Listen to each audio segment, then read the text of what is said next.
चलिए मेरे दोस्तों, कैसे हैं सब लोग? आओ शुरू करते हैं हम सर। हम क्या पढ़ेंगे आज? हम पढ़ेंगे सर चैप्टर जिसका नाम है डेप्रिसिएशन। अच्छा, डेप्रिसिएशन से बहुत सारे बच्चों को डर लगता है। पता नहीं क्यों डर लगता है। कहता है कि क्वेश्चन बहुत ही अजीबो-गरीब से आते हैं, समझ नहीं आते और इसका सॉल्यूशन भी हमसे नहीं निकल पाता। आओ जरा सबसे पहले तो समझते हैं कि डेप्रिसिएशन है क्या, उसके बाद इसके क्वेश्चन भी हम करेंगे। चलिए मेरे साथ-साथ। सबसे पहले जरा समझो कि एक्चुअली में डेप्रिसिएशन की जरूरत क्यों पड़ी। देखो क्या होता है कि जब भी हम अपने बुक्स ऑफ अकाउंट्स बनाते हैं, तो आपको पता है बुक्स ऑफ अकाउंट्स में हम क्या करते हैं सर? हम अपनी जर्नल एंट्री रिकॉर्ड करते हैं और लास्ट में जाके हम क्या बनाते हैं सर? जर्नल बनाते हैं, लेजर बनाते हैं, लास्ट में हम सर बनाते हैं हमारे फाइनल अकाउंट्स। क्या बनते हैं हमारे फाइनल अकाउंट्स? क्या आप मुझे बता सकते हैं फाइनल अकाउंट्स में हमारे कौन कौन से अकाउंट होते हैं? बिल्कुल सर, देखो फाइनल अकाउंट्स में होता है एक तो हमारा ट्रेडिंग अकाउंट, अगर ट्रेडर है तो, और पीएनएल अकाउंट, और लास्ट में बचती है सर बैलेंस शीट। तो ये सारे अकाउंट सर हम बनाते हैं। ठीक है, मेरे साथ साथ समझने की कोशिश करिए कि सर हम किसी भी बिजनेस के अंदर जब अपने अकाउंट्स बनाते हैं तो हम ट्रेडिंग, पीएनएल, बैलेंस शीट, ये लास्ट में फाइनल अकाउंट्स बनाते हैं।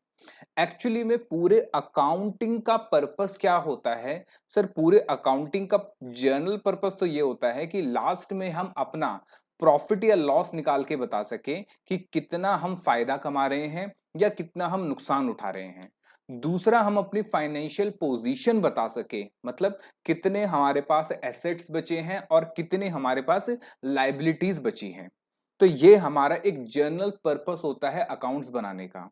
अब मेरे साथ साथ समझने की कोशिश करिए कि जब भी हम अपना प्रॉफिट एंड लॉस अकाउंट बनाते हैं, मेरी बात समझिए, जब भी हम अपना पीएनएल अकाउंट बनाते हैं, आपको पता है यहाँ पे आपका ग्रॉस प्रॉफिट आ जाता है अगर प्रॉफिट है तो।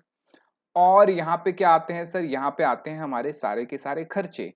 कौन कौन से खर्चे आते हैं सर? जितने भी मेरे इनडायरेक्ट खर्चे हैं वो सारे पीएनएल में आ जाते हैं। जैसे कि सर अगर हमने सैलरी पे करी है तो यहाँ आ जाएगा। जैसे कि सर हमने अगर रेंट पे किया है तो भी यहां आ जाएगा। हमने इलेक्ट्रिसिटी बिल पे करा है सर, ऑफिस का एक्सपेंस पे करा है, या कोई भी अदर चार्जेस हमारे हैं, ऑडिट फीस हो गया, बैंक चार्जेस, कुछ भी हो गया, वो सारे हमारे डेबिट साइड पे आ जाते हैं। बताओ समझ आया? और क्रेडिट साइड पे क्या आ जाती हैं सर? कुछ अगर मेरी अदर इनकम जैसे इंटरेस्ट इनकम हो गया, डिविडेंड इनकम हो गया, कोई ऐसी इनकम हो गई तो वो मेरी क्रेडिट साइड पे पीएनएल पे आती है। फिर मैं अपनी इनकम में से खर्चे माइनस करके जो भी मेरा प्रॉफिट या लॉस है वो निकाल लेता हूं। बात समझ आई? ऐसे ही करते हैं। उसके बाद सर जो मेरे ऐसे अकाउंट्स होते हैं जो पीएनएल में नहीं जाते हैं, वो मेरे या तो एसेट होते हैं या लायबिलिटी होती है। और वो एसेट और लायबिलिटी कहां चली जाती है सर? बैलेंस शीट में। कहां चली जाती है सर? बैलेंस शीट में। अब मेरे साथ समझने की कोशिश करिए। अब सर खर्चे की बात तो हो गई, सैलरी पे करा, इलेक्ट्रिसिटी बिल पे करा, ऑफिस एक्सपेंस पे करे, और भी जो भी खर्चे आपने पे करे वो सारे के सारे आपके पीएनएल में डेबिट हो जाएंगे। तभी तो आप इनकम में से खर्चे माइनस करके क्या निकालेंगे सर? अपना प्रॉफिट या लॉस। अब मेरे साथ साथ समझने की कोशिश कीजिए। एक कंपनी है जैसे कि रिलायंस कंपनी है, या कोई बड़ी और कंपनी हो गई, टाटा हो गई, कोई भी बड़ी कंपनी हो गई। अगर वो एक मशीन खरीद रही है बहुत बड़ी, लेट सपोज 10 करोड़ की एक मशीन खरीदी।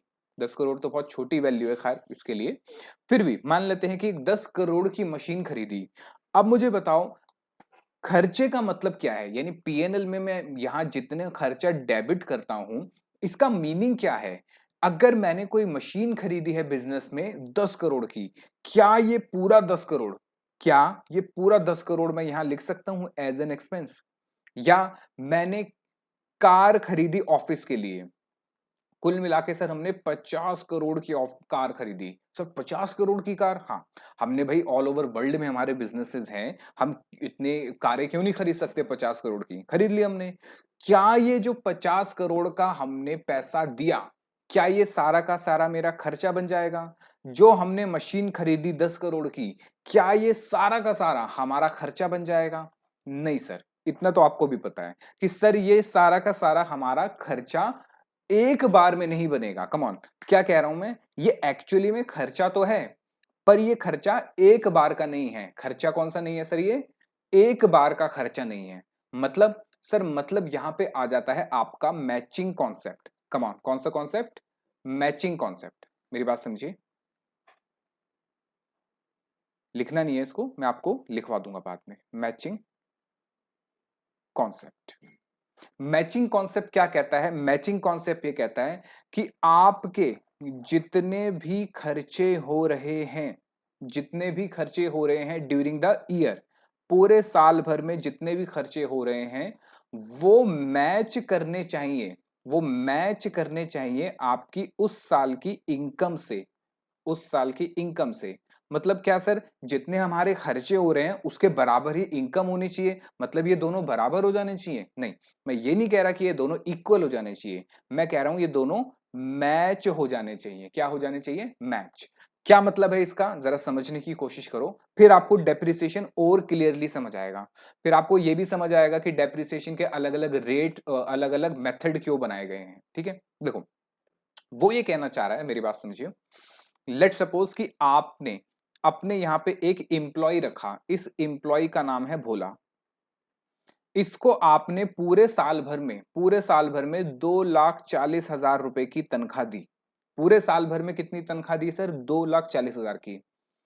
तो जो आपने इसको तनख्वाह दी, आपने इसको जो सैलरी दी, पगार दी, क्या 2,40,000 के लिए इसने आपके यहां पे काम किया या नहीं किया? मेरा क्वेश्चन ये है कि अगर मैं भोला को 2,40,000 की पगार देता हूं, सैलरी देता हूं साल भर में, तो क्या पूरे साल भर इसने काम किया या नहीं किया? बिल्कुल सर, आप सैलरी ही कब दोगे उसको, जब वो पूरे साल भर काम करेगा। मतलब ये मेरा खर्चा, बात समझो, ये मेरा खर्चा बराबर हो रहा है किसके, इसकी सर्विस जो हमने टेकन करी है। सर्विस क्या करी है sir, taken for the year. यानी सर सिंपल बात है, जिसने इतना काम करा उस हिसाब से मैंने इसको पैसे पे करे। तो मैंने इसको जो काम करवाया, जो भी मेरा एम्प्लॉय है ये काम करा, उससे मैंने क्या करा होगा सर, मैंने इनकम जनरेट करी होगी। मेरे पास काम आया होगा, मैंने इसको दिया होगा, भोला बैठ के काम करो, और क्लाइंट का काम मैंने इससे करवाया होगा। यानी कि जो भी मैं खर्चा कर रहा हूं, मेरी बात समझने की कोशिश करिए, जो भी मैं खर्चा कर रहा हूं वो मैच हो रहा है इसकी सर्विस से। और इसकी जो सर्विस, यानी इसने जो मेरे यहां पे काम करा, इसकी सर्विस से मैंने क्या कमाया होगा सर, प्रॉफिट कमाया होगा, इनकम कमाई होगी, तभी तो मैं काम करवा रहा हूं इससे। तो यानी कि मैंने इसको जो भी पे करा वो मेरे इस साल की कमाई हुई इनकम से मैच हुआ। या मैं इसको दूसरे शब्दों में कहूं, मैंने इसको जो भी पे करा, मैंने भोला को जो भी पैसे पे करे, उतने की तो सर्विस मैंने इससे इस साल में ले ली। मुझे बताओ, क्या आपको बात समझ आई या नहीं आई? तो 2,40,000 रुपए जो मैंने इसको पे करे, उसके अगेंस्ट मैंने प्रॉपर सर्विस इससे ले ली, तो ये 2,40,000 मेरा पूरा का पूरा खर्चा बुक हो जाएगा। क्या हो जाएगा सर, मेरा पूरा खर्चा बुक हो जाएगा। बात समझ आई? दूसरी ओर सेम एग्जांपल लेते हैं सर, एक और मेरा एग्जांपल है, एक और मेरा एम्प्लॉय है, लेट सपोज इसका नाम है श्याम, या शामू लिख देते हैं। क्या नाम है इसका, शामू है। इसको भी मैं 2,40,000 रुपए की तनख्वाह देता हूं साल की। लेकिन क्या हुआ, साथ साथ शामू ने यह कहा कि सर मुझे थोड़ी जरूरत है घर पे, आप मुझे क्या एक्स्ट्रा 60,000 रुपए तनख्वाह दे सकते हैं? यानी क्या दे रहा हूं मैं इसको, मैं इसको एक्स्ट्रा पैसे दे रहा हूं। तो मैंने कितने पैसे पे करे इसको सर, पूरे साल भर में 3,60,000 पे करे। अब मुझे बताओ, जो इसने मुझे सर्विस दी, इसने मुझे सर्विस कितनी दी सर, 12 महीने सर्विस दी, यानी साल भर की सर्विस दी। मैंने इससे काम करवाया, इसने 12 महीने काम करे। कितने पैसे देने चाहिए थे सर, 2,40,000 देने चाहिए थे, जो आपने इसको दिए, जो आपने इसको दिए। लेकिन ये 60,000 रुपए इसने आपसे एक्स्ट्रा मांगे, आपने इसको दे दिए। क्या आप इसको ये पैसे फ्री में दे दोगे कि ठीक है भाई ले जा, कोई दिक्कत नहीं है, लौटाने की भी जरूरत नहीं है? कैसे दोगे? नहीं सर, दो तरीके हैं। या तो हम इसको उधार दे देंगे कि भाई ये ले, उधार ले ले और बाद में लौटा दियो, या हम इसको ये कहेंगे कि भाई हम तेरी सैलरी में से इसको काट लेंगे, यानी एक तरीके से ये क्या हो गया सर, ये हो गया एडवांस सैलरी। क्या हो गया सर, ये एडवांस सैलरी। अब जरा बात समझो कि सर इसने जेब से, यानी मेरी जेब से 3 लाख हो गए, सॉरी ये कितने होंगे 3 लाख, मेरी जेब से कुल मिला के पैसे कितने गए सर, 3 लाख गए, 3 लाख गए। लेकिन इसने काम कितने महीने करा, 12 महीने। जो 60,000 रुपए इसने एक्स्ट्रा मेरे से लिए on the name of advance salary, come on, जो 60,000 रुपए इसने मेरे से एक्स्ट्रा लिए on the name of advance salary, क्या क्या ये 60,000 रुपए का खर्चा, ये 60,000 रुपए का खर्चा मैं इसी साल बुक करूंगा या इसको मैं अगले साल कैरी फॉरवर्ड करूंगा? मेरा क्वेश्चन आपसे ये है, मुझे बताओ। ये 60,000 रुपए जो हमने इसको एडवांस सैलरी के दे दिए, क्या ये मैं खर्चा अभी बुक करूंगा, मतलब मैं खर्चा पूरा 3 लाख का बुक करूंगा या सिर्फ 2,60,000 का खर्चा बुक करूंगा? मुझे बताइए कि खर्चा मेरा इस साल 2,40,000 होना चाहिए या पूरा 3 लाख का होना चाहिए? बिल्कुल सही कह रहे हो आप, सही कह रहे हो कि सर देखो इसने जो आपको सर्विस दी वो 2,40,000 रुपए के लिए कितनी दी, 12 महीने की। तो as per the matching concept आपका खर्चा वही बुक होना चाहिए जितना आपने उसको कंज्यूम कर लिया, जितना आपने उसको कंज्यूम कर लिया या फिर उसको यूज कर लिया। क्या कर लिया, उसको यूज कर लिया।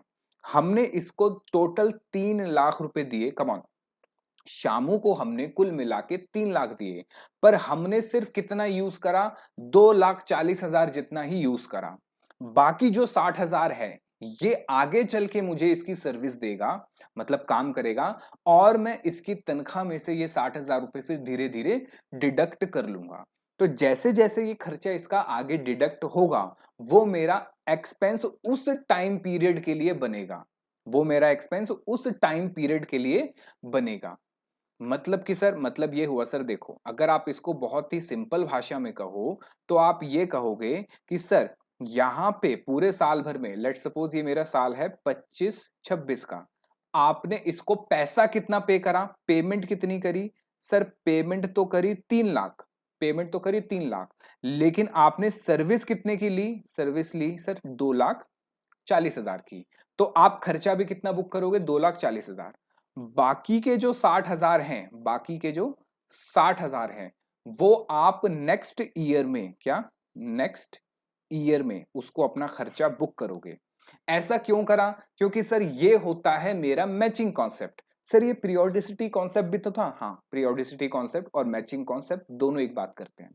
मैचिंग कॉन्सेप्ट ये कहता है जितना आपने कंज्यूम करा, यूज करा, जितनी आपने सर्विस ले ली, उतना ही खर्चा बुक करो, भले ही आपने पेमेंट कितनी भी कर दी हो या कितनी भी ना करी हो। यानी अगर मैं इसका एक अपोजिट एग्जांपल लूं और मैं ये कहूं कि मैंने भोला को 2,40,000 रुपए की तनख्वाह देनी थी, कितने महीने की, 12 महीने की, लेकिन मैं उसको खाली 2 लाख रुपए ही दे पाया, कितने महीने में, पूरे 12 महीने में।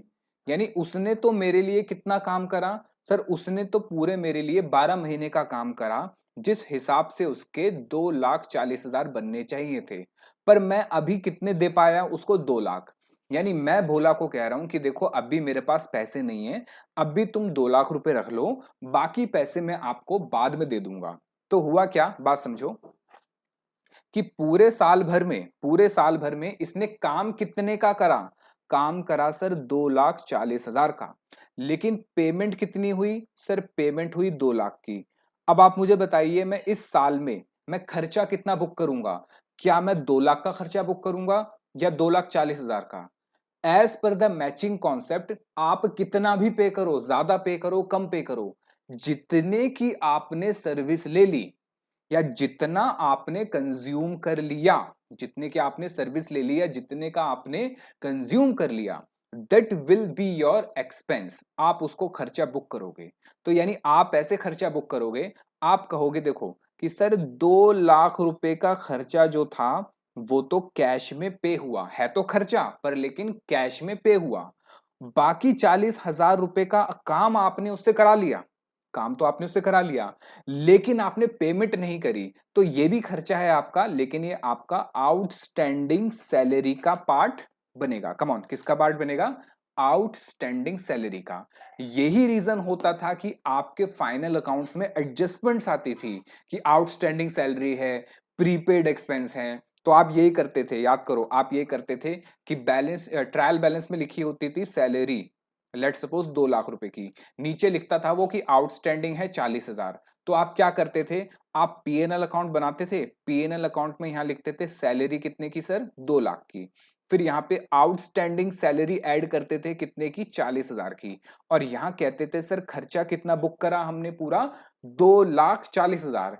क्योंकि सर पे करा हो या ना करा हो, अगर आपने उससे उतनी सर्विस ले ली है, उतना कंज्यूम कर लिया है, then this expense you have to write down in your final accounts. क्या बात समझ आई? क्या आपको मैचिंग कॉन्सेप्ट समझ आया या नहीं आया? इसी मैचिंग कॉन्सेप्ट से उठकर आता है डेप्रिसिएशन। डेप्रिसिएशन क्या कहता है? Same to same concept. वो ये कहता है कि अगर आपने लेट सपोज एक कार खरीदी, आपने एक कार खरीदी, मान लेते हैं ये कार की वैल्यू है 10 लाख रुपए की, और इसकी जो लाइफ है एज पर गवर्नमेंट, गवर्नमेंट कहती है 10 साल तक चला पाओगे, इसके बाद तो आपको हम चलाने ही नहीं देंगे। तो मुझे बताओ, जो आपने 10 लाख रुपए खर्च करे, जो 10 लाख रुपए खर्च करे, इसको आप यूज करोगे, कंज्यूम करोगे, क्या सिर्फ 1 साल में पूरा यूज कर जाओगे या 10 साल में यूज करोगे? सर ऑब्वियस बात है, 10 लाख खर्चा करा है, 10 लाख, 10 साल इसकी लाइफ है, तो 10 साल में ही यूज करेंगे। वो अलग बात है बीच में कभी बेच दी तो बेच देंगे तो अलग ट्रीटमेंट, मतलब जो भी हमारा प्रॉफिट या लॉस निकलेगा वो अलग चीज है। लेकिन अगर मैं इसको खरीद रहा हूं तो मेरे दिमाग में अभी क्या है कि सर 10 लाख की कार है, 10 साल तक तो चलेगी, इसका मतलब जो मेरा खर्चा बुक होगा, जो मेरा खर्चा बुक होगा as per the matching concept, वो कितना होना चाहिए? सर सिंपल है, 10 लाख डिवाइडेड बाय 10 साल, कितना हो गया सर? ये 1 लाख रुपए पर ईयर। कितना हो गया? 1 लाख रुपए पर ईयर। यानी आपका खर्चा कितना बुक होना चाहिए पर ईयर? 1 लाख रुपए। यानी हर साल हम कितना खर्चा बुक करेंगे? 1 लाख, 1 लाख, 1 लाख। तो ऐसे करके क्या होगा सर, जैसे जैसे मैं खर्चा बुक करूंगा, मेरे कार की वैल्यू क्या होती रहेगी सर? डाउन होती रहेगी। कि यहां पे कार 10 लाख की थी, मैंने कितना खर्चा बुक कर दिया इसमें से? 1 लाख का। तो कार कितने की रह गई sir end of the year? 9 lakh की। फिर यहां खर्चा बुक कर दिया 1 लाख का, अगले साल कार कितने की रह गई? 8 लाख की। और सो ऑन, मैं ऐसे करता चलूंगा। यानी कि मैंने क्या करा सर, मैंने जो पेमेंट करी, पेमेंट कितने की करी सर? पेमेंट करी कार खरीदने के लिए पूरी 10 लाख की। तो क्या ये 10 लाख खर्चा है? बिल्कुल सर, ये पूरा 10 लाख खर्चा है। कम ऑन, ये पूरा 10 लाख खर्चा है। लेकिन लेकिन सर ये खर्चा 1 साल का नहीं है, ये खर्चा आपका स्प्रेड हो जाएगा, ये खर्चा आपका स्प्रेड हो जाएगा during the life of your asset. ये खर्चा आपका स्प्रेड हो जाएगा during the life of the asset. ऐसा क्यों करा हमने? एक ही बारी में क्यों नहीं करा? क्योंकि सर हम यहां पे मैचिंग कॉन्सेप्ट की बात करते हैं। मैचिंग कॉन्सेप्ट ये कहता है कि आपने जितना यूज करा है उतना ही खर्चा आप यहां पे बुक करोगे। अगर आप यहां 6 महीने के लिए यूज करते तो 6 महीने का खर्चा बुक करते। बताओ समझ आया या नहीं आया? क्योंकि सर सिंपल बात है, अगर आप यहां जितनी भी इनकम कमा रहे हो, उससे आपका खर्चा क्या होना चाहिए? मैच होना चाहिए। यानी आप कार को 1 साल यूज कर रहे हो, 1 साल यूज करने पे आप अपने बिजनेस को ग्रो कर रहे हो, मीटिंग्स कर रहे हो, जा रहे हो, लोगों से बातें कर रहे हो, और अपने क्या कहते हैं क्लाइंट बेस बढ़ा रहे हो, सेल्स बढ़ा रहे हो, अपनी इनकम बढ़ा रहे हो इस कार को यूज करके। तो इसका मतलब जितना आपने 1 साल में इस कार को यूज करा, उसी हिसाब से आप अपने खर्चे को भी बुक करोगे according to your income. That is our matching concept. क्या ये बात समझ आई आपको या नहीं आई? यानी डेप्रिसिएशन क्या है सर? डेप्रिसिएशन कुछ नहीं है, जो भी हम एक लंबा खर्चा करते हैं, जो भी हम एक लंबा खर्चा करते हैं, लंबा खर्चा मतलब सर वो खर्चा जिसके पैसे तो आज चले गए, पर इसका बेनिफिट मुझे आगे के टाइम में होगा, या मैं इसको यूज आगे के टाइम में भी करता रहूंगा। तो उस पूरे खर्चे को हम स्प्रेड आउट कर देंगे during the life of your asset. हम एसेट की लाइफ में उसको पूरा स्प्रेड कर देंगे। तो जितना हमारा हर साल का उस बेस निकलेगा, स्प्रेड निकलेगा, जो बैलेंस निकलेगा, वो कहलाएगा मेरा डेप्रीसिएशन। बताओ समझ आया ये नहीं आया? ठीक है, आओ चलो पहले जरा ये देखो और फिर हम बात करते हैं। अच्छा, डेप्रीसिएशन जो है वो कहां पे लिखा है, कौन से अकाउंटिंग स्टैंडर्ड में लिखा है सर? वो आपके अकाउंटिंग स्टैंडर्ड 10 में लिखा है, और यही आपके इंड एएस 101 में भी लिखा है। इंड एएस 101 में भी यही बात लिखी है, सेम हमने वहीं से कॉपी मार लिया। क्या कह रहा है देखो, भोला क्या कह रहा है? कह रहा है सर हम डेप्रीसिएशन क्यों लगाते हैं? अब ये बता रहा है, कह रहा है देखो भाई, जब भी कोई एसेट खरीदेंगे तो एक्सपेंस होगा। बिल्कुल सर, हमने कार खरीदी 10 लाख की, 10 लाख एक्सपेंस है। लेकिन लेकिन मुझे बताओ, ये एक्सपेंस 1 साल का है, ये आने वाले सालों तक इसको यूज करोगे? सर आने वाले पूरे टाइम तक इसको यूज करेंगे, up to the life of the asset. तो ये आने वाले सालों तक के लिए खर्चा हमारा हो गया। अब ये क्या कह रहा है? कह रहा है अच्छा भैया समझ आ गया, ताकि हम एक बड़े एक्सपेंस को डिफरेंट ईयर्स में बांट सके, ताकि हर ईयर का क्या आ सके, सही प्रॉफिट या लॉस आ सके। यही तो क्या है सर, इसी को कहते हैं मैचिंग कॉन्सेप्ट। क्योंकि सर अगर अगर मैं पूरे 10 लाख की कार को एक ही साल में बुक कर दूंगा, सोचो 10 लाख की कार खरीदी, एक ही साल में पूरा 10 लाख रुपए का खर्चा बुक कर दिया, आपका प्रॉफिट या लॉस गड़बड़ा नहीं जाएगा? क्योंकि आप एक बार में इतना बड़ा खर्चा, जितनी भी एसेट खरीदे सारे के सारे खर्चे में डाल दो, क्या हो जाएगा सर? एक बार में सारा का सारा लॉस आ जाएगा। जो बिजनेस ओनर है वो मर जाएगा, वो बोलेगा अरे भाई इतना नुकसान हो रहा है, छोड़ो बिजनेस को। इन्वेस्टर बोलेंगे कि इतना भाई आप तो नुकसान में जा रहे हो, क्यों हम आपकी कंपनी में, आपके बिजनेस में पैसा लगाएं? बात समझ आ रही है? तो अकाउंट्स में क्या बनाया गया सर? अकाउंट्स में हमने मैचिंग कॉन्सेप्ट में ये कहा, अगर आप कोई मेजर खर्चा कर रहे हो जिसको यूज करोगे आप आने वाले टाइम तक भी, तो उस खर्चे को भी उसी टाइम के अकॉर्डिंग आप स्प्रेड आउट करो। मैचिंग कॉन्सेप्ट, ठीक है? तो मैचिंग कॉन्सेप्ट की वजह से ही डेप्रिसिएशन आया है। तो सेम चीज हमने पढ़ी थी एक कॉन्सेप्ट में जिसका नाम था क्या सर? Matching concept. ठीक है, अब ये कह रहे सही कहा सर, और डिटेल में समझते हैं। ठीक है, अच्छा अब ऑब्जेक्टिव क्या होता है डेप्रिसिएशन का, समझो। चलो एक काम करो, सबसे पहले तो लिखो डेप्रिसिएशन, लिखो कॉन्सेप्ट नंबर 1 डेप्रिसिएशन।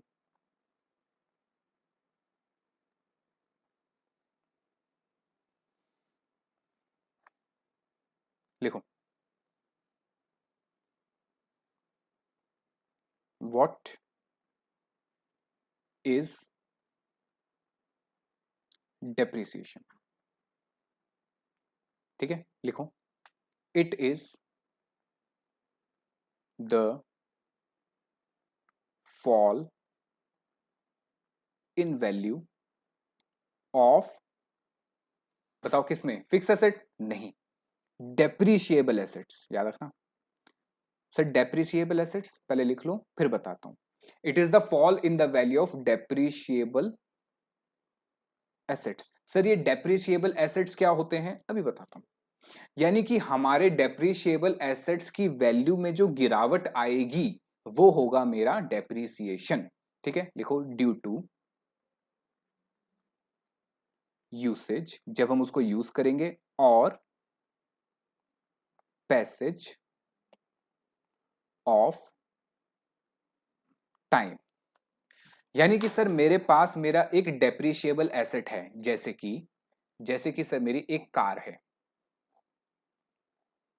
अब ये कार जो है, मेरी बात समझने की कोशिश करिए, ये कार मैं क्या करूंगा सर? इस कार को मैं यूज करूंगा, और यूज करूंगा तो इसमें क्या होगा सर? वेयर एंड टियर होगा, यानी छोटी मोटी चीजें इसकी खराब होंगी, इंजन यूज होगा।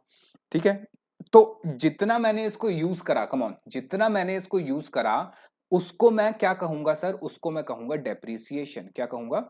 डेप्रिसिएशन। और डेप्रिसिएशन क्या है सर? डेप्रिसिएशन कुछ नहीं है, सिंपल सिंपल आपका एक्सपेंस है। क्या है? आपका खर्चा है। एक बड़े खर्चे को स्प्रेड आउट कर देते हैं during the life of the asset, and that spread out amount is your depreciation, and depreciation is an expense। बताओ समझ आया? अच्छा दूसरा, अगर मैंने उसको यूज नहीं करा, मैंने कार को लाया बिल्कुल पन्नी पैक वैक करके एकदम सीधा रख दिया, कोई यूज नहीं करा, तो क्या उसकी वैल्यू कम होगी या नहीं होगी? बिल्कुल सर, उसकी तब भी वैल्यू कम होगी। क्यों? क्योंकि टाइम के साथ साथ, पैसेज ऑफ टाइम के साथ साथ भी उस पर क्या लगेगा सर, डेप्रिसिएशन। यानी बात समझो, ऐसा नहीं है कि मैं एसेट को यूज करूंगा तो ही डेप्रिसिएशन लगेगा, वेयर एंड टीयर होगा तो ही डेप्रिसिएशन लगेगा। अगर मैं एसेट को लेकर आता हूं, उसको बिल्कुल यूज वाली पोजीशन में रखता हूं और मैं कभी उसको यूज नहीं करता, तो भी तो भी आपको उस पे डेप्रिसिएशन लगाना पड़ेगा, लगाना पड़ेगा। फिर आप यहां पे वो प्ली नहीं ले सकते, आप वहां पे ये नहीं कह सकते जज साहब मैंने तो एसेट को यूज ही नहीं करा तो मैं डेप्रिसिएशन क्यों लगाऊं। तो अकाउंटिंग स्टैंडर्ड में साफ साफ बात लिखी है, चाहे यूज करो या मत करो, यूज करोगे तो लगेगा ही, यूज नहीं करोगे तो भी डेप्रिसिएशन तो लगाना पड़ेगा। ठीक है, इनकम टैक्स में तो वैसे ही मैंडेटरी होता है, इनकम टैक्स में सेक्शन है, आई थिंक सेक्शन 30 है, वहां पे मैंडेटरी है कि आपको डेप्रिसिएशन लगाना पड़ेगा। ऐसे ही अकाउंट्स में भी मैंडेटरी है कि जब आप एसेट को लेकर आ जाओगे और रेडी टू यूज की पोजीशन में डाल दोगे, मैं बताऊंगा अभी इसके बारे में कि क्या होता है रेडी टू यूज, इंपॉर्टेंट बात है। मतलब आप उसको अब यूज करने की पोजीशन में लेकर आ गए हो तो भी आप उस पर क्या लगाओगे सर, डेप्रिसिएशन लगाओगे। जैसे कि एक टीवी लेकर आए आप, या एसी लेकर आए, एयर कंडीशन लेकर आए, उसको आपने अपने घर पे लगाया और बिल्कुल आप इसको ऑन कर सकते हो और बिल्कुल ठंडी हवा खा सकते हो, लेकिन आप उसको चला ही नहीं रहे, बिल्कुल पैक करके रख दिया, बिल्कुल नहीं चलाया क्योंकि आप उस घर में ही नहीं रहते, मान लेते हैं आप कहीं और चले गए, ट्रांसफर हो गया, लेकिन वो एसी बिल्कुल पैक करके रखा हुआ है। 5 साल बाद आके आप चेक करते हो उसको, एसी चलेगा, नो डाउट एसी चलेगा, लेकिन क्या उसकी वैल्यू में गिरावट होगी या नहीं होगी? होगी sir, due to the passage of time. Time के साथ साथ टेक्नोलॉजी बदल जाती है, टाइम के साथ साथ उसके चीजें कुछ ना कुछ तो खराब होंगी ही होंगी, और अगर नहीं भी होती तो भी उस पर डेप्रिसिएशन लगाना ही पड़ेगा। क्यों? मैचिंग कॉन्सेप्ट है, और अगर आप मैचिंग कॉन्सेप्ट नहीं मानोगे तो फिर कैसे लगाओगे? क्योंकि अगर आप कहते हो कि 50 लाख की कार खरीद के सिंपल सिंपल रख दिया, तो 50 लाख का आउटफ्लो तो हो गया आपकी जेब में से, पर ये खर्चा आपका मेजर खर्चा है, स्प्रेड आउट करोगे तो बुक कब करोगे? आप कह रहे हो इस साल यूज नहीं करी, आज बुक नहीं करूंगा, अगले साल यूज नहीं करी, अगले साल भी बुक नहीं करूंगा, फिर आप कहते हो तीसरे साल मैंने ज्यादा यूज कर ली, वहां ज्यादा बुक कर लूंगा। नहीं सर, ऐसे पीएनएल गड़बड़ा जाएगा आपका, और अकाउंट्स आपके ट्रू एंड फेयर नहीं बन पाएंगे। तो इसीलिए ये कहा गया कि अगर यूज नहीं भी कर रहे तो भी पैसेज पैसेज ऑफ टाइम की वजह से आपको क्या लगाना पड़ेगा सर, डेप्रिसिएशन तो लगाना ही पड़ेगा। चलो ये लिख लो जरा, ये कार भी बना लो, ठीक है, कार अपने हिसाब से बना लो, मैंने 2 पहियों वाली बनाई है, आप 4 पहियों वाली बना लो, जैसे आपको सही लगे। ठीक है, लो फटाफट से ये कार बनाओ, और जो ये लिखा हुआ है इसको लिख लो, फिर हम आगे चलते हैं। ठीक है, लिख लिया? चलो, तो डेप्रिसिएशन लगाने का क्या क्या ऑब्जेक्टिव है? सबसे पहले तो to ascertain true result of operation, मतलब सर करेक्ट प्रॉफिट या लॉस निकालने के लिए, करेक्ट प्रॉफिट या लॉस निकालने के लिए हमें लगाते हैं, क्योंकि खर्चा आपने करा है, आउटफ्लो हुआ है, कितना खर्चा कहां बुक करोगे ना भाई, उसके लिए डेप्रिसिएशन चाहिए। टू प्रेजेंट ट्रू, ये true and fair view of financial position, financial position मतलब आपके एसेट एंड लायबिलिटी कितने के हैं, एसेट एंड लायबिलिटी कितने के बचे, भाई डेप्रिसिएशन लगा के ही तो पता चलेगा ना वैल्यू एसेट की कितनी बची। भाई आपने 10 लाख की कार खरीदी, 1 लाख की यूज कर ली, कितने की बची, 9 लाख की, तो आपके एसेट में, बैलेंस शीट में वो एसेट कितने का नजर आएगा सर, 9 लाख का, तो आपकी फाइनेंशियल पोजीशन सही दिखाई देगी। To accumulate fund for the replacement of asset, मतलब सर हमने अभी अगर 50 करोड़ की मशीन खरीदी, हमें पता है इसकी लाइफ जो है 5 साल है, लाइफ 5 साल है, तो हर साल कितना यूज होगा सर, हर साल 10 करोड़ यूज होगा, 5 साल में 50 करोड़ की वैल्यू खत्म। तो मुझे ये पता है हर साल अगर 5 करोड़ का डेप्रिसिएशन लग रहा है, 5 करोड़ का नहीं, 10 करोड़ का डेप्रिसिएशन लग रहा है, तो मुझे हर साल कम से कम 10 करोड़ रुपए इकट्ठे करने हैं, ताकि 5 साल बाद जैसे ही ये मशीन एकदम खराब हो जाए, बेच देंगे, तो मुझे नई मशीन तो कम से कम कितनी की लानी है, वही पुरानी जितने की आई थी 50 करोड़ की, तो नई वाली भी कितनी आएगी, 50 करोड़ की, तो उसकी रिप्लेसमेंट के लिए भी मुझे पैसा जमा करना है। हालांकि ये आप फाइनेंशियल अकाउंटिंग में भी पढ़ोगे, जब आप इंटर में जाओगे तो आप फाइनेंशियल अकाउंटिंग में पढ़ोगे। To ascertain true cost of production, ये भी आप पढ़ोगे सीए इंटर में जाके, जब आप कॉस्टिंग पढ़ोगे, ठीक है, तो अगर मेरे से पढ़ोगे, किसी से भी पढ़ोगे, तो वहां पे आपको पता चलेगा कि अगर आप प्रोडक्शन कर रहे हो, एक्चुअली में हम तो अभी यहाँ ट्रेडर के लिए पढ़ रहे हैं, पर अगर मैं एक मैन्युफैक्चरर की बात करूं, जैसे कि लेट्स सपोज टाटा कंपनी की बात करें, टाटा कंपनी अपनी कार बनाती है, महिंद्रा अपनी कार बनाती है, थार बना रही है सर, थार का बड़ा रोला चल रहा है, थार बना रही है। अब थार बनाने के लिए उसने मशीन खरीदी, तो मशीन पे क्या एक बार में डेप्रिसिएशन लग जाएगा? नहीं सर, उसकी लाइफ पे लगेगा या जितना आपने कंज्यूम करा है उस पे लगेगा। बात समझ आई? तो इससे उस कार की सही कॉस्ट वो निकाल पाएगा। कॉस्ट निकालेगा तो प्रॉफिट जोड़ के सर उसका सही सेलिंग प्राइस भी निकाल पाएगा। मुझे बताओ कि आपको बात समझ आई? ठीक है। अच्छा, अब इस पूरे चैप्टर में यानी कि सीए फाउंडेशन में इंस्टीट्यूट ने डेप्रिसिएशन के लिए क्या चीजें आपको दे रखी हैं वो हमें पढ़ना है। ठीक है, आओ चलिए मेरे साथ साथ कमर सीधी करके समझो कि हमें इंस्टीट्यूट क्या क्या पढ़ने के लिए कह रहा है। देखो जरा, इंस्टीट्यूट हमसे क्या चाहता है? इंस्टीट्यूट कह रहा है सबसे पहले तो ये बताओ कि डेप्रिसिएशन कैसे निकलेगा, और उसके लिए मैं आपको बताऊं, डेप्रिसिएशन निकालने के कुल 9 मेथड हैं सर 9 मेथड? हमने तो 2 ही मेथड पढ़े थे, ये 9 मेथड कैसे आ गए? हाँ, टोटल 9 मेथड है। तो सर फाउंडेशन में भी क्या 9 मेथड है? नहीं, फाउंडेशन में हमें 9 मेथड नहीं पढ़ने। देखो सबसे पहले फाउंडेशन में हमें 6 मेथड पढ़ने हैं। 6 में से मेन तो 2 ही हैं जो हमने आपने पढ़े होंगे, एसएलएम स्ट्रेट लाइन मेथड और दूसरा डब्ल्यूडीवी या डिमिनिशिंग बैलेंस मेथड। मेन तो 2 ही हैं, मेन तो ये 2 ही मेथड आपको पढ़ने हैं। लेकिन फिर भी इसके अलावा अलग अलग मेथड होते हैं। क्यों होते हैं मैं आपको बताऊंगा क्यों होते हैं जब हम पढ़ेंगे। तो मेनली तो 2 ही मेथड है सर, स्ट्रेट लाइन मेथड है, डब्ल्यूडीवी मेथड है। उसके अलावा कुछ और भी मेथड हमारे पास दे रखे हैं, जैसे कि सम ऑफ ईयर डिजिट मेथड। ये करेंगे, जब करेंगे तब मैं आपको समझाऊंगा। अच्छा, machine our method, production unit और डिप्लीशन, ये नए मेथड हैं जो आपने पहले 12th में 11th में नहीं पढ़ा होगा। तो एक तो इंस्टीट्यूट आपसे ये पूछना चाहता है कि भाई डेप्रिसिएशन कैसे निकालोगे, कितने मेथड है? तो हम बताएंगे 6 मेथड है, मेन जिसमें स्ट्रेट लाइन है, दूसरा जिसमें डब्ल्यूडीवी है, बाकी और भी 4 मेथड दिए हैं। दूसरा इंस्टीट्यूट आपसे क्या चाहता है कि आप डेप्रिसिएशन तो निकाल लोगे, कम ऑन, डेप्रिसिएशन तो निकाल लोगे, बुक्स ऑफ अकाउंट्स में उसको रिकॉर्ड कैसे करोगे, जर्नल एंट्री कैसे करी जाएगी उसकी। ठीक है, तो यानी कि उसको रिकॉर्ड करने के भी अकाउंटिंग स्टैंडर्ड में 2 तरीके हैं। एक तो नेट कॉस्ट मेथड है, ये हम करेंगे तब आपको और क्लियर होगा। दूसरा ओरिजिनल कॉस्ट मेथड है। ठीक है, net cost method easy method होता है, लेकिन ये ज्यादातर यूज नहीं होता प्रैक्टिकली। प्रैक्टिकली कौन सा यूज होता है? ओरिजिनल कॉस्ट मेथड, जिसके अंदर आपका प्रोविजन फॉर डेप्रिसिएशन बनता था, मशीनरी डिस्पोजेबल अकाउंट बनता था। कुछ याद आया? हाँ। तीसरा इंस्टीट्यूट आपसे ये चाहता है कि आपको ये पता होना चाहिए कि अगर डेप्रिसिएशन का मेथड चेंज हो जाता है, सर मेथड मतलब सर हम पहले सोच रहे थे स्ट्रेट लाइन मेथड पे डेप्रिसिएशन लगाएं, अचानक से सपना आया अकाउंटेंट को और या ओनर को, और सपने में उसको दर्शन दिए, किसी ने भी दर्शन दिए और कहा आज तक आप जो है गलत मेथड लगाते आ रहे थे, अब आपको स्ट्रेट लाइन मेथड की जगह कौन सा लगाना चाहिए? डब्ल्यूडीवी मेथड लगाना चाहिए।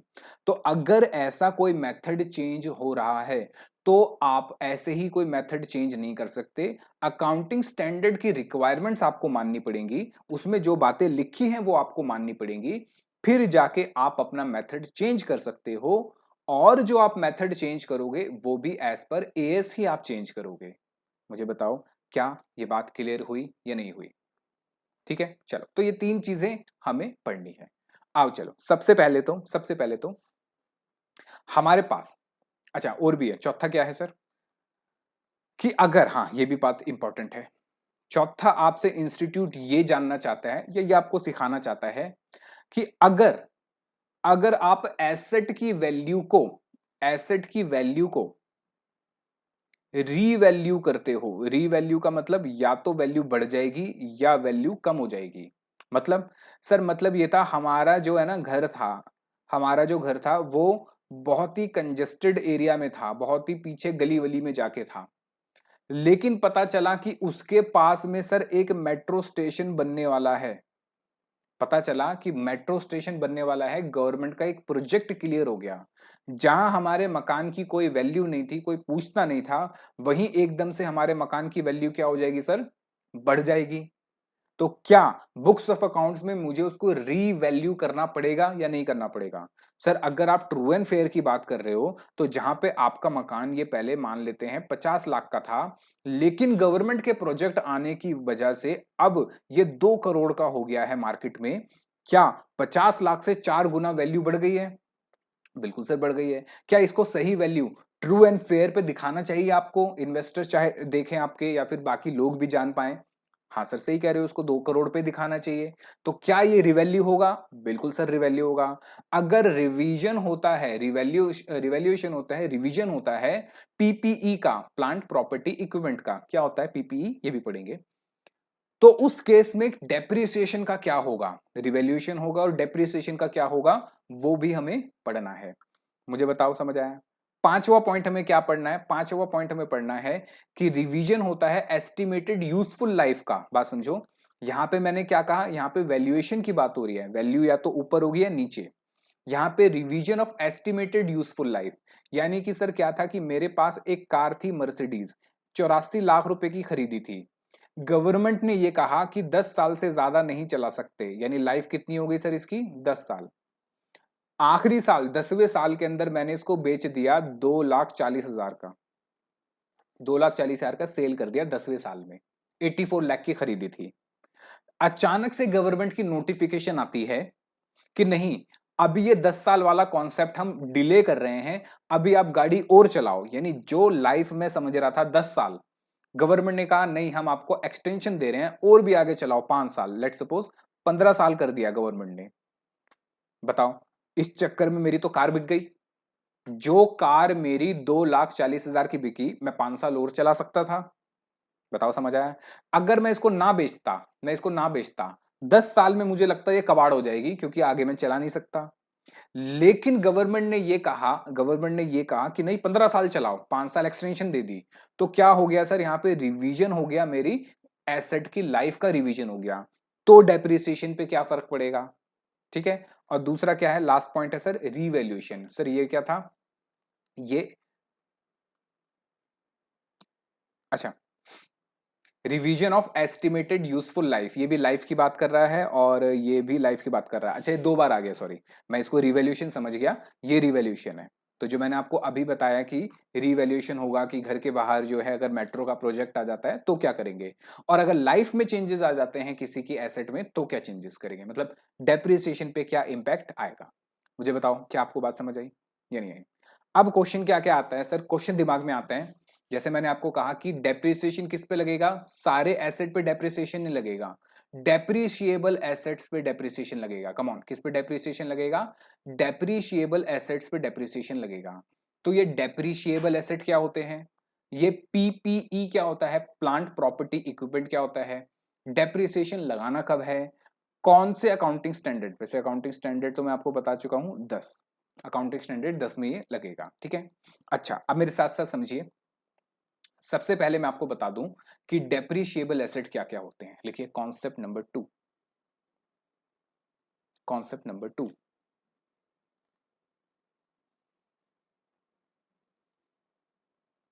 What is depreciable assets. Depreciable assets क्या होते हैं, लिखिए these are the fixed assets on which we can charge depreciation।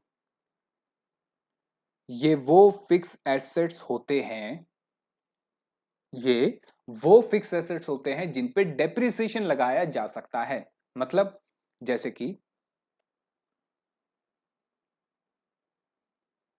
Building, machinery, car. ठीक है, ये सारे क्या है सर, ये वो फिक्स एसेट है जिन पे डेप्रिसिएशन लगाया जा सकता है। तो सर ऐसे कौन से फिक्स एसेट है जिन पे डेप्रिसिएशन नहीं लगाया जा सकता? तो लिखो we can not charge depreciation on, जैसे कि लैंड, जमीन पे आप डेप्रिसिएशन चार्ज नहीं कर सकते क्योंकि जमीन की लाइफ अनलिमिटेड होती है। जैसे कि हो गया सर लैंड, क्यों सर लैंड पे डेप्रिसिएशन क्यों नहीं लगेगा? क्योंकि सर लैंड की लाइफ अनलिमिटेड होती है। जब लाइफ ही अनलिमिटेड है तो आप उस खर्चे को स्प्रेड आउट कैसे करोगे? सर लेकिन हम 11th क्लास में तो आता था, हम लैंड होता था उसमें हम डेप्रिसिएशन लगा देते थे। नहीं, याद करो, वहां लिखा होता था लैंड एंड बिल्डिंग। तो क्या होता था, जो लैंड की वैल्यू है उस पर डेप्रिसिएशन नहीं लगता था, जो बिल्डिंग की वैल्यू है सिर्फ उस पर डेप्रिसिएशन लगता था। और सर और कोई एसेट बताओ जिस पे डेप्रिसिएशन ना लगता हो? डेप्रिसिएशन नहीं लगता आपके जिसको आप कहते हो आपके लाइव स्टॉक। सर ये लाइव स्टॉक क्या होता है? लाइव स्टॉक जैसे कि आपको पता है कि भाई मदर डेयरी है, अमूल है, ये सब का बिजनेस क्या है सर? डेयरी प्रोडक्ट बेचते हैं। डेयरी प्रोडक्ट कहां से आता है सर? इनके पास बड़े बड़े तबेले हैं, फार्म्स हैं, जहां पे गाय होती है, बफेलोज होती हैं। तो जो गाय है, जो बफेलोज हैं, भैंस है, ये सब क्या है? इनके लिए एसेट है। तो उन एसेट को कहा जाता है लाइव स्टॉक। उनके ऊपर आप डेप्रिसिएशन नहीं लगा सकते कि आप भैंस से पूछ रहे हो, अरे भैंस जरा ये बता कि तेरे को हमने 1 लाख रुपए में खरीदा, अब तेरे पे 1 साल का कितना डेप्रिसिएशन लगना चाहिए? क्या भैंस आपको जवाब देगी? नहीं सर, काला अक्षर भैंस बराबर हो जाएगा। तो लाइव स्टॉक सर। और कोई एग्जांपल? जैसे कि आपको पता है हॉर्स रेसेस जो होती हैं, जो घोड़ों की रेस करते हैं, तो हॉर्स रेसेस में घोड़ों को ब्रीड करा जाता है, उनको ट्रेन करा जाता है, तो वो भी उनके लिए एसेट होते हैं। लेकिन क्या आप घोड़े पे डेप्रिसिएशन लगा सकते हो? नहीं। तो यानी कि लाइव स्टॉक हो गया, जैसे बफेलो हो गया और हॉर्सेस हो गए, ये सारे हमारे क्या होते हैं सर? लाइव स्टॉक होते हैं, इन पे डेप्रिसिएशन नहीं लगता है। और भी बहुत सारे ऐसे एसेट्स हैं जिनके ऊपर आप डेप्रिसिएशन नहीं लगा सकते। ठीक है, तो उन पे कैसे होता है, क्या होता है, वो आप आगे जाके पढ़ोगे। लेकिन अभी हम बात कर रहे हैं सर डेप्रिसिएशन की। मुझे बताइए, क्या आपको मेरी बात समझ आ गई है? बताओ, समझ आया? चलो, अगला लिखो, कॉन्सेप्ट नंबर 2 हो गया। नेक्स्ट लिखो concept number 3, plant property equipment. Plant property and equipment. देखो, एक्चुअली क्या होता था, मेरी बात समझने की कोशिश करिए। इसको हम शॉर्ट फॉर्म में कहेंगे पीपीई। क्या होता था देखो, समझो। पहले के जमाने में, यानी पहले जब जमाना होता था जहां पे टेक्नोलॉजी इतनी नहीं थी, एआई का यूज नहीं होता था, चीजें इतनी डेवलप नहीं थी, तो क्या होता था वहां पे एसेट की कैटेगराइजेशन होती थी। इसको लिखना मत। एसेट की कैटेगराइजेशन होती थी, जिसको हम कहते थे कि सर कुछ तो है हमारे फिक्स एसेट्स और कुछ है हमारे करंट एसेट्स। ऐसे कैटेगराइजेशन होता था। तो हम सिर्फ कहते थे दो ही तरह के एसेट होंगे सर, एक फिक्स एसेट होंगे, दूसरे करंट एसेट होंगे। फिक्स एसेट सर हम वो एसेट कहेंगे जो जिसकी लाइफ जो है 1 ईयर से ज्यादा होगी। लाइफ क्या होगी सर? 1 ईयर से ज्यादा, जनरली हम उसको फिक्स एसेट कहते थे। और जिसकी लाइफ, यानी कि मैं कहूं जिसको हम मनी में कन्वर्ट कर सकते हैं, ठीक है, विद इन ईयर, 1 साल में जो आपका मनी में कन्वर्ट हो जाए, जनरली उसको हम करंट एसेट की डेफिनेशन में लाते थे। लेकिन चीजें बदली, चीजें बदलने के साथ पता चला कि सर अगर हम ऐसे डिफाइन करेंगे तो बहुत गड़बड़ी हो जाएगी। बहुत सारे एसेट हैं जिनको हम डिफरेंशिएट नहीं कर पाएंगे। तो चीजें जब बढ़ी तो क्या हुआ सर? जैसे कि अगर मैं छोटा सा एग्जांपल दूं, तो जो ऑयल निकलता है, जमीन में से कच्चा तेल निकाला जाता है, ज्यादातर जो है वो कहां से निकालते हैं? वो समुद्र में से निकालते हैं। तो बड़े बड़े ऑयल रिग्स लगे होते हैं, कभी गूगल पे सर्च करना ऑयल रिग्स। तो ऑयल रिग्स को लगाते हैं, लगाने के बाद उसको निकालने का भी खर्चा होता है, उसको हम ऐसे ही नहीं छोड़ सकते। तो वो जो ऑयल रिग्स होते हैं उनको निकालना, लगाना, वो किस में आएगा? फिक्स एसेट में होगा, करंट एसेट में होगा। तो इसलिए डेफिनेशन को एक वाइडर रेंज दिया गया। समझ रहे हो? फिक्स एसेट की डेफिनेशन को एक वाइडर रेंज दिया गया और उसको इंड एएस में कहा गया plant property equipment. Come on, Ind AS में क्या कहा गया उसको? प्लांट प्रॉपर्टी इक्विपमेंट, जिसको हम कहते हैं पीपीई। बाद में डिटेल में पढ़ोगे, फाइनल में जाओगे जब इसके बारे में। तो प्लांट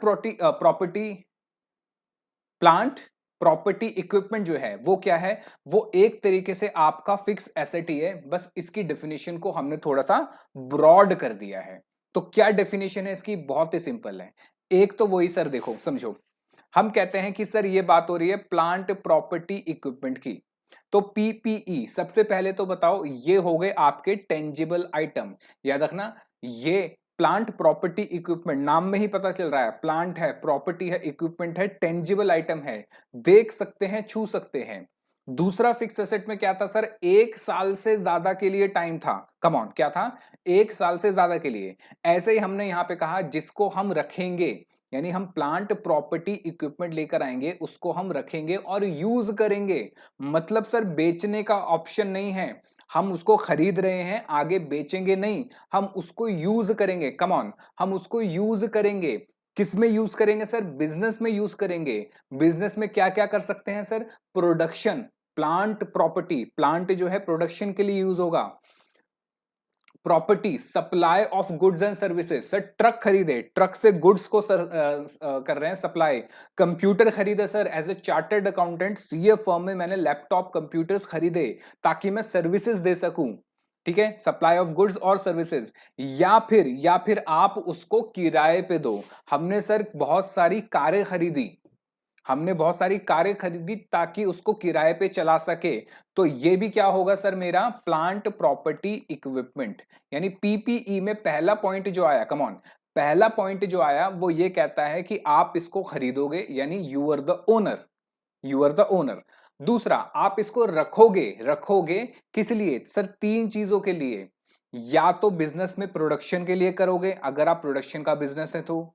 प्रोडक्शन का नहीं है तो हो सकता है कि आप ट्रेडर हो, तो सप्लाई करोगे गुड्स एंड सर्विसेज को, अगर आप ट्रेडर हो तो गुड्स की, और अगर आप सर्विस प्रोवाइडर हो तो सर्विसेज की क्या करोगे आप सर, सप्लाई करोगे। ठीक है, और अगर ये नहीं कर रहे हैं तो आपने वो खरीदा है एसेट ताकि आगे रेंटल पे चला सको। कम ऑन, आगे रेंटल पे चला सको।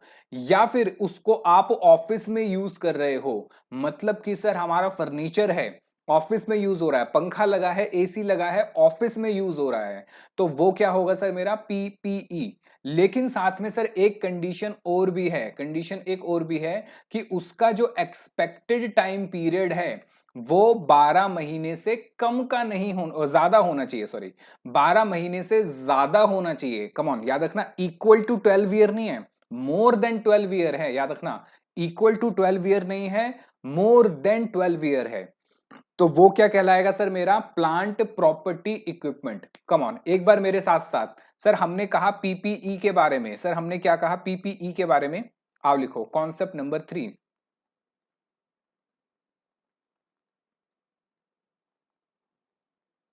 व्हाट इज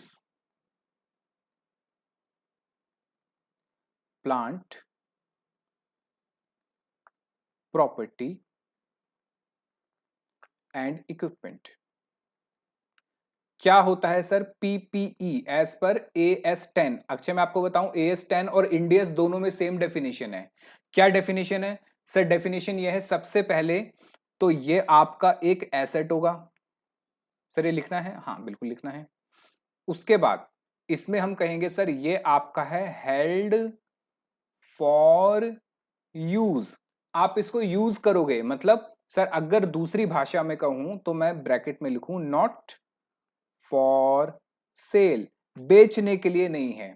यूज कहां कहां करेंगे सर, यूज कर सकते हैं हम इसको, यूज कर सकते हैं कहां पे सर, अगर हमारा बिजनेस प्रोडक्शन का है तो हम फॉर मैन्युफैक्चरिंग यूज कर सकते हैं। कहां यूज कर सकते हैं सर, फॉर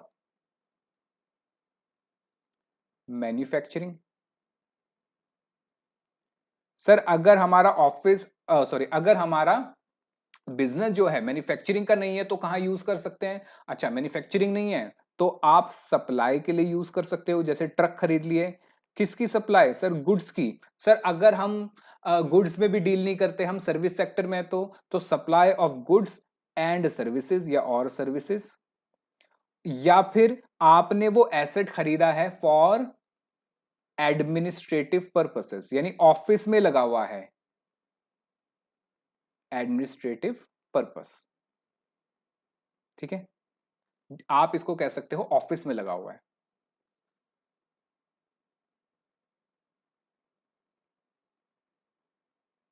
ठीक है, बताओ क्लियर हुआ? अच्छा, दूसरी कंडीशन क्या है सर? दूसरी कंडीशन एंड है। एंड का मतलब सर ये भी पूरी होनी चाहिए और ये भी पूरी होनी चाहिए। दोनों कंडीशन साइमल्टेनियसली पूरी होनी चाहिए। एक कंडीशन पूरी होने से वो पीपीई नहीं बनेगा। दूसरी कंडीशन क्या है सर? दूसरी कंडीशन दे रखी है कि उसकी जो लाइफ है वो मोर देन 12 मंथ्स होनी चाहिए। अच्छा, एक चीज और थी सर, आप रह गए। अगर आपने इन तीनों में से किसी पर्पस के लिए नहीं खरीदा तो आपने उसको रेंट पे देने के लिए खरीदा होगा। किस लिए खरीदा होगा सर? रेंट पे देने के लिए। बात समझ आई? चलो इसको लिख लो। तो वो आ जाएगा मेरा पीपीई, प्लांट प्रॉपर्टी इक्विपमेंट, और एज पर AS10 फिर पीपीई पे डेप्रिसिएशन लगेगा। मुझे बताओ क्या बात समझ आई? हाँ, अगर पीपीई आपका डेप्रिशिएबल एसेट है तो। ठीक है, याद रखना पीपीई में भी डेप्रिशिएबल एसेट बन जाएगा। तो ये हो गया सर फॉर मैन्युफैक्चरिंग, इसको लिख लो।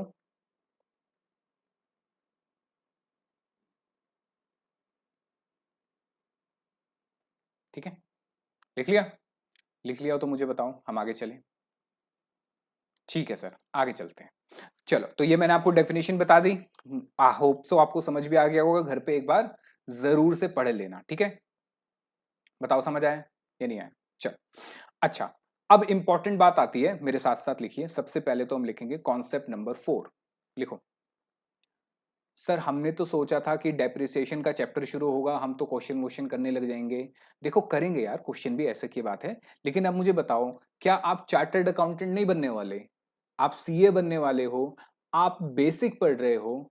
तो जो भी आपने बेसिक समझा नहीं समझा 11th 12th में, ऐसी की तैसी। लेकिन मेरा फर्ज ये बनता है कि मैं आपको आज जो भी चैप्टर कराऊं उसकी एक एक चीज के बारे में आपको शुरुआत से समझा के चलूं।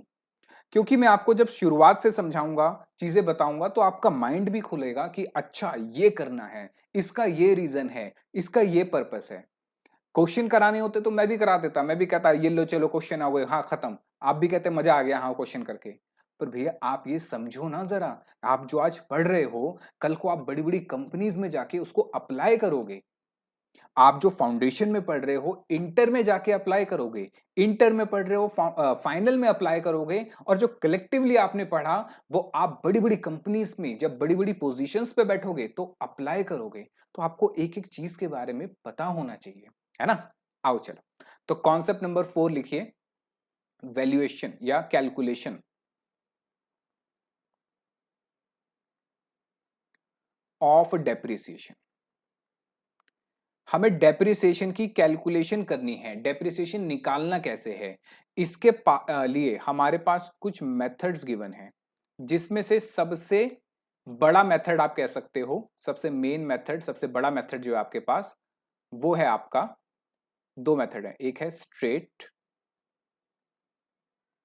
लाइन मेथड, जिसको आप ओरिजिनल कॉस्ट भी कह सकते हो। ठीक है, दूसरा return down value, return down value, जिसको आप प्यार से WDV कहते हो, या फिर diminishing balance method, diminishing balance method. तीसरा, यानी ये दो मेथड तो हमारे सबसे ज्यादा इंपॉर्टेंट हैं। उसके अलावा जो हमारे पास चार मेथड हैं, इसके अलावा जो हमें चार मेथड है वो हम अलग पढ़ेंगे। वो डिपेंड करता है आपके एसेट के ऊपर। जब मैं आपको कराऊंगा तब आपको समझ आएगा। तो और भी मेथड है, जैसे सम ऑफ ईयर डिजिट मेथड है, और भी जो चार मेथड हैं, तो वो मैं अभी आपको नहीं लिखवा रहा। अभी हम दो मेथड की बात करते हैं, जो एग्जाम में भी जनरली आपके पास क्वेश्चन आता है, तो इन दो मेथड से ही आता है। ठीक है, अब जरा समझो, क्या ये लिख रहे हो मेरे साथ साथ? चलो, तो फैक्टर्स नीडेड, हमें क्या चीजें चाहिए टू कैलकुलेट डेप्रिसिएशन। हमें डेप्रिसिएशन निकालने के लिए किन किन चीजों की जरूरत है सर? सबसे पहले तो वैल्यू ऑफ एसेट, जो आप एसेट खरीद रहे हो, कम ऑन, जो आप एसेट खरीद रहे हो उसकी वैल्यू। सर वैल्यू तो बड़ी इजी है, आपने खरीद ली, आपकी हो गई, जितने आपने पैसा पे करा वो आपकी वैल्यू है, इसमें क्या दिक्कत है? नहीं, यहां पे भी कैच है। सर क्या कैच है, बात समझो।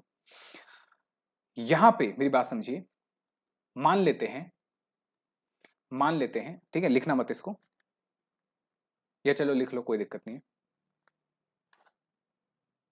मान लेते हैं कि आपने एक एसेट या एक मशीन खरीदनी है, और वो मशीनरी जो है वो है $1,00,000 की। और कहां से लेकर आ रहे हो सर? जर्मनी से लेकर आ रहे हैं, जर्मनी से ला रहे हैं सर, $1,00,000 की है, ठीक है। उसको आप लेकर आओगे कहां पे सर? उसको आप लेकर आओगे इंडिया में, और इंडिया में लाने के बाद आपको इसको क्या कराना पड़ेगा सर? इंस्टॉल कराना पड़ेगा, इंस्टॉल कराना पड़ेगा आपको। उसके साथ साथ क्या करना पड़ेगा सर? आपको प्रोफेशनल्स बुलाने पड़ेंगे, प्रोफेशनल मतलब इंजीनियर्स बुलाने पड़ेंगे, जो उस मशीन को चलाने के बारे में बता पाएंगे। क्योंकि ये मशीन जर्मनी की आपको नहीं पता। हमने रफाल खरीदा, रफाल खरीदा क्या मतलब? उसको ये कहा ये लो भाई पैसे और रफाल दे दो, चलो भाई बैठ के निकलो उसके अंदर, क्या ऐसे हुआ होगा काम? नहीं सर, रफाल जब लिया होगा तो प्रॉपर डील फिक्स हुई होगी, हमारा एक टाइम फिक्स हुआ होगा, और जो हम पेमेंट है वो भी कैसे कर रहे होंगे सर? डॉलर्स में कर रहे होंगे। तो हम जो डॉलर्स में पेमेंट कर रहे हैं, क्या एक दिन में पेमेंट हो जाएगी? सर एक दिन में पेमेंट भी नहीं होगी। हमने एक बार पेमेंट करी एक अलग टाइम पे, जब डॉलर अलग रुपए का था, लेट सपोज वो था उस टाइम पे 70 का, फिर हमने अगली पेमेंट करी 2 साल बाद, डॉलर हो गया सर 80 का। समझ आ रहा है? डॉलर हो गया 80 का। तो पहले 70 के हिसाब से निकलता, अब 80 के हिसाब से निकलेगा, वैल्यू बदल गई। एक बार में वैल्यू नहीं निकाल पाओगे। दूसरा, उसको लेकर आओगे, ऐसे नहीं है लेकर आया उड़ाया चल दो लेके, नहीं, उसको लेकर आओगे, लेकर आने के बाद जो इंडियन पायलट्स हैं, हमारे इंडियन इंजीनियर्स हैं, उनको पूरा समझाना पड़ेगा, उनके प्रोफेशनल्स आएंगे, सब बता के जाएंगे ये चीज ऐसे काम करती है, ऐसे करती है। क्या आप एसी खरीदते हो, कार खरीदते हो, फ्रिज खरीदते हो, क्या उनका टेक्नीशियन आके आपको थोड़ी बहुत चीजें समझा के जाता है? वो अलग बात है, आप कहते हो ऐसी की तैसी, हम सही गलत करके अपने आप ही समझ लेंगे, क्योंकि हम जुगाड़ वाले बंदे हैं, इंडियंस हैं हम। लेकिन उनकी जिम्मेदारी होती है कि वो आपको एक एक चीज समझा के जाएंगे। तो प्रोफेशनल चाहिए, इंस्टॉलेशन के लिए खर्चा होगा, प्रोफेशनल्स लगेंगे, और भी अदर एक्सपेंसेस लग सकते हैं। जब तक, कब तक लगेंगे सर? ये खर्चा तब तक होगा जब तक वो मेरा एसेट रेडी टू यूज नहीं हो जाता। कम ऑन, क्या कह रहा हूं मैं? रेडी टू यूज, यानी कि अब इसके लिए सब कुछ कर दिया है, प्रोफेशनल्स ने आपको समझा दिया है, इंस्टॉलेशन का खर्चा हो गया है, अदर छोटे मोटे एक्सपेंस जो थे उसमें पेट्रोल डालना या चलाना है, जो भी रनिंग के थे वो सब आपने शुरू कर दिए हैं। इस दिन पे जाके आपकी मशीन पूरी सेट हो गई है। अब आप उसको क्या कर सकते हो सर? बटन चालू करके यूज कर सकते हो। कम ऑन, बटन चालू करके उसको यूज कर सकते हो, जिसको हम कहते हैं रेडी टू यूज। अब मेरी बात ध्यान से समझना, मेरी बात ध्यान से समझना। मैंने जब ये $1,00,000 की मशीन खरीदी, तो मैंने इसकी पेमेंट अलग अलग टाइम पे करी होगी। एक जगह जब पेमेंट करी, लेट सपोज मैंने $50,000 मैंने पे करे, उस टाइम डॉलर था ₹80 का। फिर मैंने $25,000 पे करे, उस टाइम डॉलर था 83 का। फिर मैंने $25,000 पे करे, उस टाइम डॉलर हो गया 85 का। बताओ समझ आया? अब मैंने तो बात यानी बुकिंग कर ली थी इस दिन, पर पेमेंट करी मैंने कैसे? 3 हिस्सों में पेमेंट करी। अब कैसे वैल्यू निकालोगे? समझो, इस दिन मैं मान लेता हूं जब मैंने कॉन्ट्रैक्ट करा, इस दिन जो था मेरा डॉलर वो ₹75 का था। तो अब वैल्यू कैसे निकलेगी? आपको लग रहा था ना वैल्यू निकालना इजी है, अब बताओ वैल्यू कैसे निकालूंगा? क्या मैं ये वैल्यू ले लूं 75 लाख सीधा सीधा जिस दिन बात हुई, या मैं कहूं इसकी, इसकी और इसकी, इन सब की वैल्यू निकालूं, फिर इसको ऐड करूं? बताओ क्या होना चाहिए?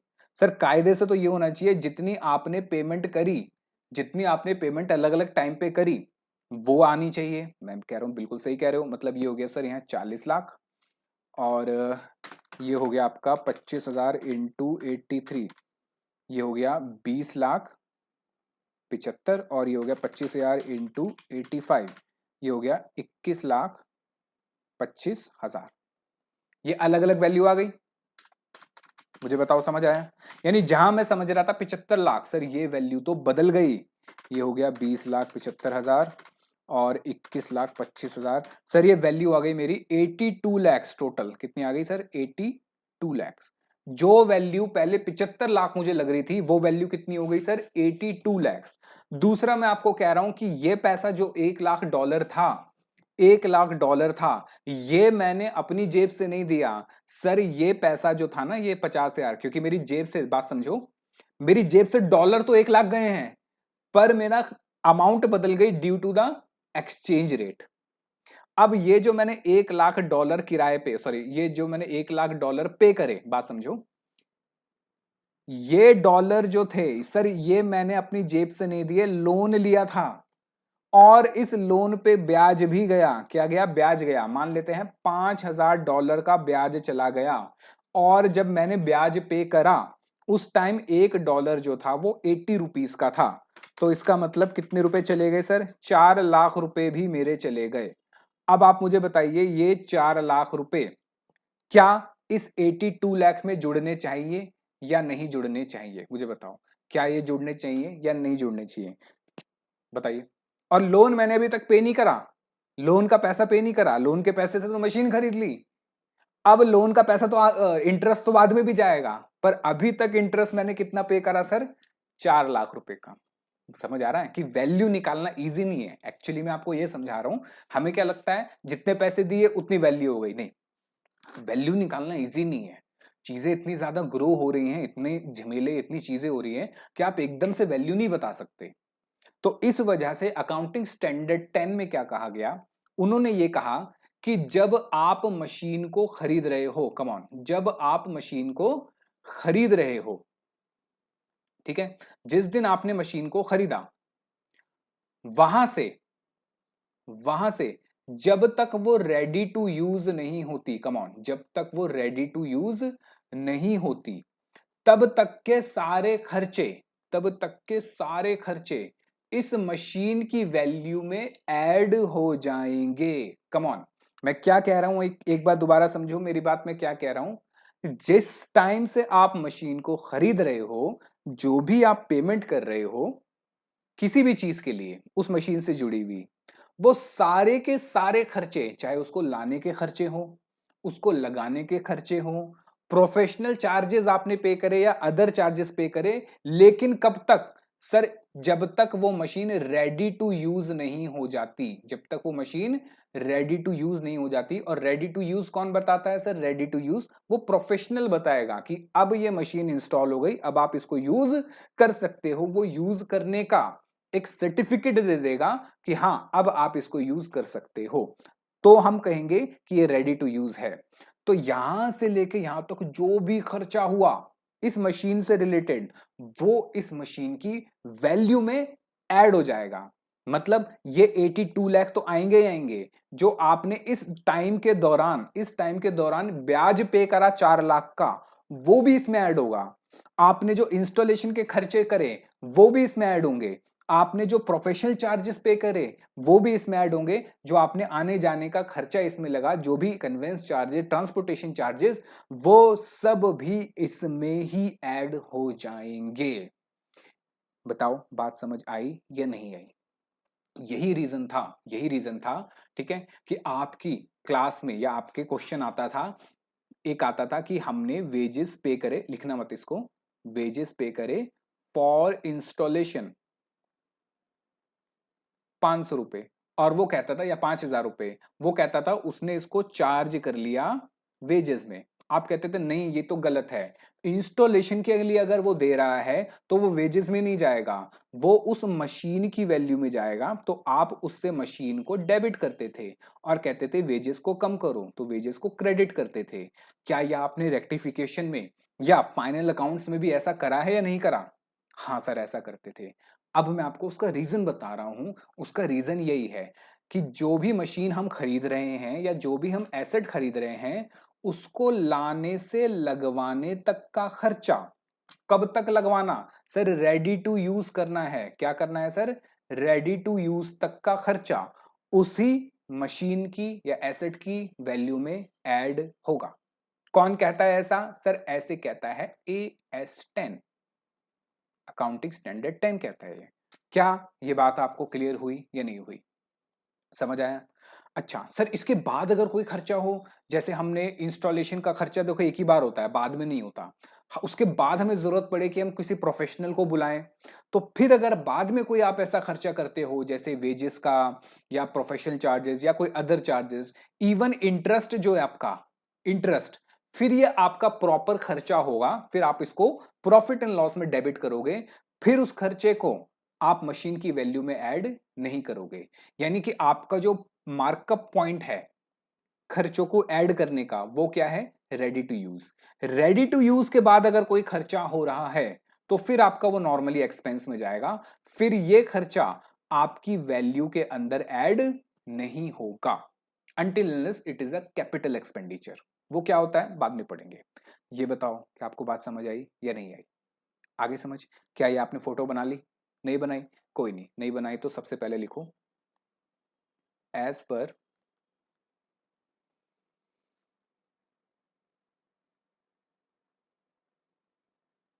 accounting standard 10 comma any expense incurred from buying, transporting, comma installing, comma interest on loan for purchase of asset, for purchase of asset will be added to the cost of asset up to, लेकिन क्या कब तक? up to the date till asset is, हाँ ready to use, सही कह रहे हो, is ready to use.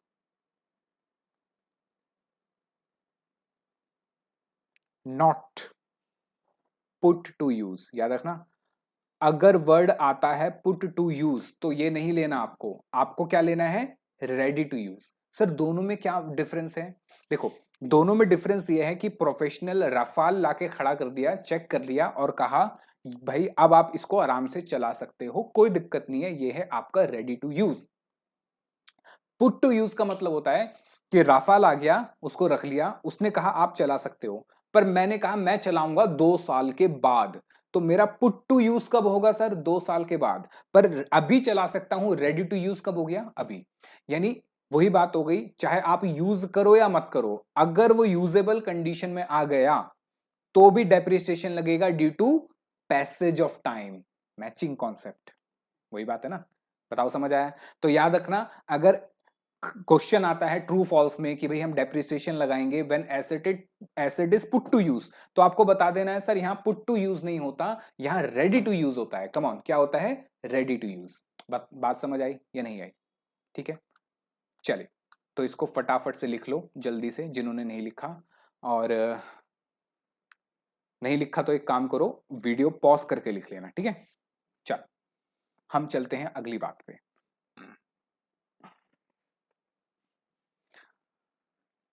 तो यही जो मैंने आपको बात बताई ना, यही सारी इसमें लिखी हुई है, ठीक है। डिसमेंटलिंग की कॉस्ट भी आ जाती है। अच्छा ये इंपॉर्टेंट है, ये एक बार रीड कर लेना कि भाई क्या क्या कॉस्ट का पार्ट बनेगा। कि कॉस्ट ऑफ साइट प्रिपरेशन, यानी कि अगर हम मशीनरी लगा रहे हैं तो साइट को अगर मैं ठीक कर रहा हूं तो वो भी आएगा। डिलीवरी कॉस्ट यानी ट्रांसपोर्टेशन का खर्चा, इंस्टॉलेशन का खर्चा, अगर उसको टेस्ट भी कर रहे हो, लेकिन कब तक? पुट टू यूज से पहले पहले टेस्ट हो रहा है, उसके कुछ भी काम हो रहा है उस पे, तो वो सारे खर्चे भी, सैंपल बन रहे हैं, वो सारे खर्चे भी उसी मशीन की वैल्यू में ऐड होंगे। प्रोफेशनल फीस अगर आप दे रहे हो तो वो भी उसी में ऐड होंगे, लेकिन कब तक? जब तक वो पुट टू यूज नहीं होता। अच्छा, ये सब कॉस्ट का पार्ट नहीं बनेंगे। जैसे कि अगर आप कोई न्यू फैसिलिटी खोल रहे हो, इनॉग्रेशन कर रहे हो, कि भी आप नई शॉप खोल रहे हो या फैक्ट्री खोल रहे हो, तो उसमें नहीं आएगा ये। ठीक है, अगर आप न्यू प्रोडक्ट कोई डाल रहे हो, तो न्यू प्रोडक्ट डाल रहे हो तो उससे भी एडवर्टीजमेंट का खर्चा, ये सब डेप्रिसिएशन मतलब या एसेट की वैल्यू में नहीं जाएगा। आप बिजनेस कंडक्ट कर रहे हो in a new location with a new class of customer including cost of staff training, तो ये भी हमारा एसेट की वैल्यू में नहीं आएगा। और एडमिनिस्ट्रेटिव यानी कि जो हमारे ऑफिस में बैठे हैं, क्लर्क हो गया, एचआर हो गया, इनको अगर आप पैसा पे कर रहे हो तो ये भी मेरे एसेट की वैल्यू में ऐड नहीं होगा। मुझे बताइए, समझ आया? ये नहीं आया? ठीक है, चल। तो हमने बात करी सर किस चीज की? सर हमने बात करी कि हम मेथड डेप्रिसिएशन का कौन सा है। तो हमने कहा स्ट्रेट लाइन है, डब्ल्यूडीवी है, और मुझे सबसे पहले क्या चाहिए सर? सबसे पहले चाहिए मुझे वैल्यू ऑफ एसेट, तो हमने वैल्यू ऑफ एसेट की बात कर ली। अच्छा, दूसरा मुझे क्या चाहिए सर? मुझे चाहिए लाइफ ऑफ एसेट। ठीक है, अगर मुझे एसेट की लाइफ पता है, मुझे एसेट की लाइफ पता है कि कार जो है सर 10 साल चलेगी या 15 साल चलेगी, एज द केस में भी, तो सर क्या होता है कि लाइफ जो है ना, जनरली जो मैन्युफैक्चरर होता है, एसी की लाइफ हो गई, पंखे की हो गई, कंप्यूटर की हो गई, यहां तक कि आपके मोबाइल फोन की भी लाइफ, ये जो आपका मैन्युफैक्चरर होता है ये पहले ही आपको बता के चलता है सर? पहले बता के चलता है, हाँ। एक्चुअली में वो आपको सारी चीजें बता के चलता है कि आप मान के चलो जो आपने एसी खरीदा है ना, वो 3 साल तक चलेगा, इसलिए वो आपको 3 साल 5 साल की वारंटी देता है, कंप्रेसर की वारंटी देता है कि कंप्रेसर तो भाई 5 साल तक कहीं नहीं जाएगा। उसके बाद भी सर हमारा तो एसी 10 साल से चल रहा है, देखो वो जबरदस्ती आप उसको चला रहे हो, चल रहा है, अच्छी बात है, लेकिन कंपनी कहती है 5 साल में बेच दो, नया ले लो। बात समझ आई? तो लाइफ ऑफ एसेट, ठीक है, लिखो इसमें, it is the number of years guaranteed guaranteed by manufacturer of that asset। यानी जो उसका मैन्युफैक्चरर है वो पहले ही बता के चलता है इतना ही चलेगा, इससे ज्यादा नहीं चलेगा, तो मुझे लाइफ भी चाहिए उसकी। अच्छा, और मुझे क्या चाहिए सर? मुझे लाइफ चाहिए, मुझे एसेट की वैल्यू चाहिए, उसके साथ साथ मुझे चाहिए एक स्क्रैप वैल्यू, स्क्रैप वैल्यू, और जिसको आप रेजिडुअल वैल्यू भी कहते हो। सर इसका मतलब क्या होता है? इसका मतलब है कि आप एक एस्टिमेटेड वैल्यू लेके चल रहे हो कि भाई कंपनी ने आपको बताया 5 साल आपका एसी चलेगा, आप सोच रहे हो 40,000 का एसी खरीदा, 5 साल चलाऊंगा और बाद में कबाड़े में कितने का बिक जाएगा? मान लेते हैं 5,000 का बिक जाएगा। तो जो आप एस्टिमेशन लेके चल रहे हो वो आपका रेजिडुअल या स्क्रैप वैल्यू होती है at the end of the life of asset. ठीक है, चल लिखो, this is an estimated value of asset which can be recovered at the end of life of that asset। कि भाई हम जब उसको उसकी लाइफ खत्म होने के बाद बेच देंगे तो ये पैसा जो मेरा रिकवर हो जाएगा ये कहलाएगा मेरा स्क्रैप वैल्यू या रेजिडुअल वैल्यू। ठीक है, तो ये तीन चीजें मुझे चाहिए होती है। ठीक है, चल, तो सबसे पहले हेडिंग डालो, number 1, straight line method.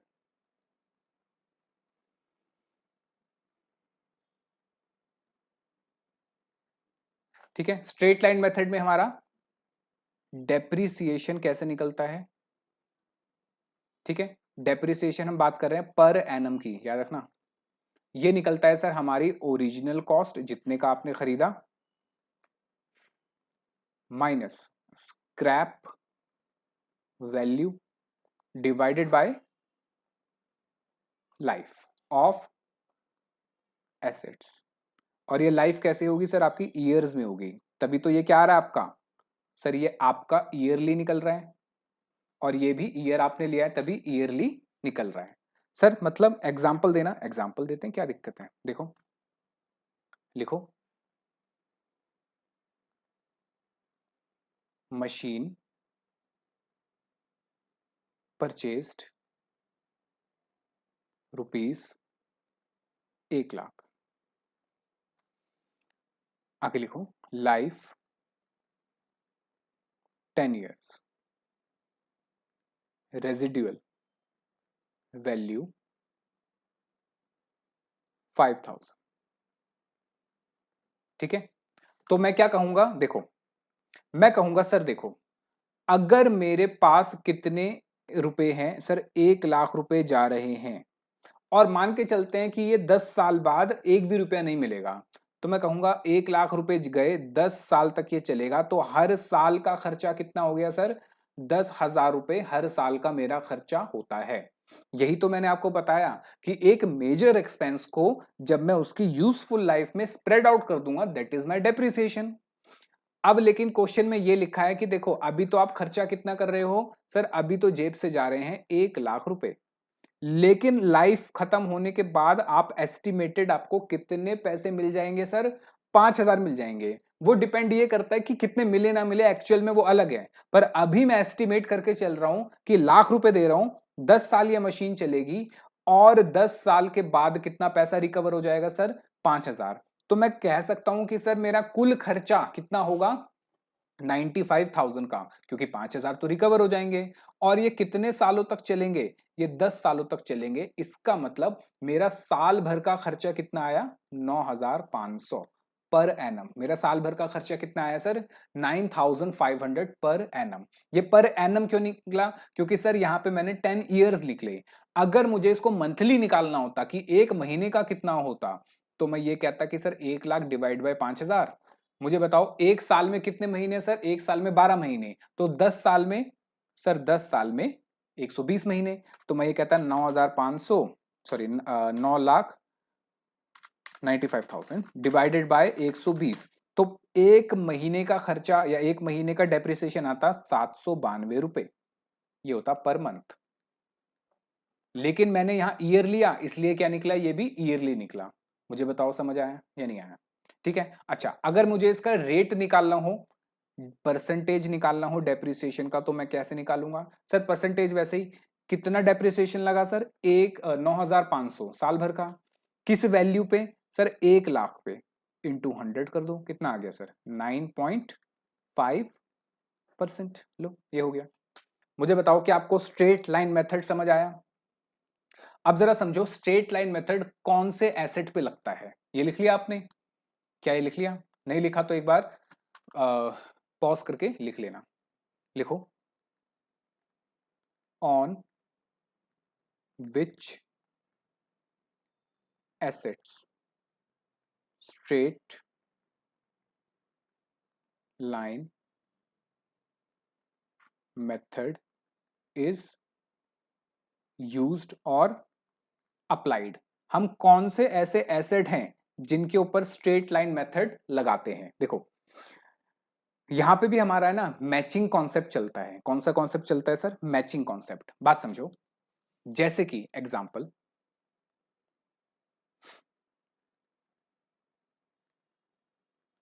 Building है, हमने एक बिल्डिंग खरीदी, मान लेते हैं 10 लाख रुपए की।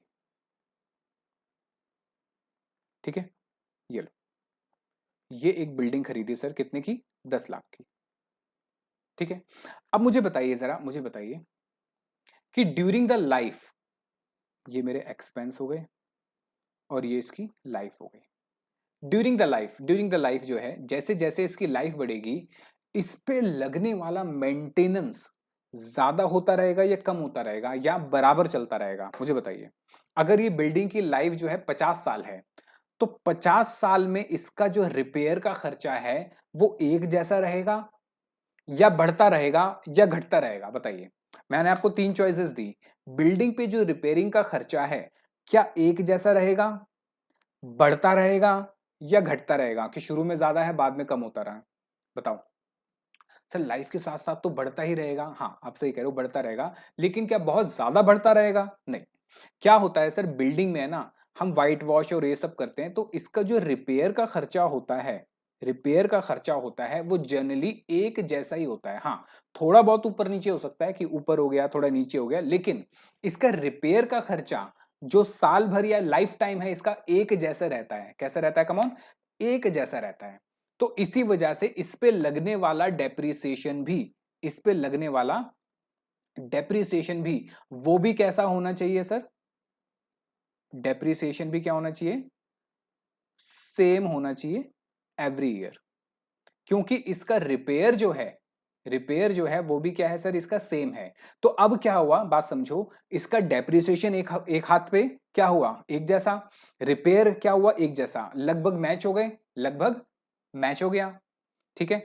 तो इसलिए जिन एसेट पे, समझो, जिन एसेट पे जो उसका रिपेयर का खर्चा है उसकी लाइफ में, ना तो वो घट रहा है ना वो बढ़ रहा है, वो लगभग एक जैसा है, उन एसेट्स के ऊपर स्ट्रेट लाइन मेथड लगता है। क्योंकि सर उनके रिपेयर और उनके डेप्रिसिएशन दोनों आपस में क्या करते हैं सर? मैच कर जाते हैं। क्या कर जाते हैं सर? मैच कर जाते हैं।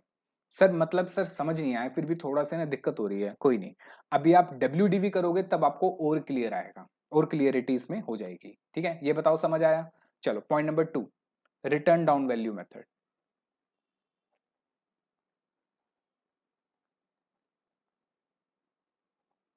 जिसको आप प्यार से WDV भी कहते हो। ठीक है। इसमें कैसे डेप्रिसिएशन निकलता है? लिखो, इसमें आपका डेप्रिसिएशन निकलता है 1 माइनस अंडर रूट, यहां आएगा n, यहां आएगा आपका सैल्वेज या scrap value,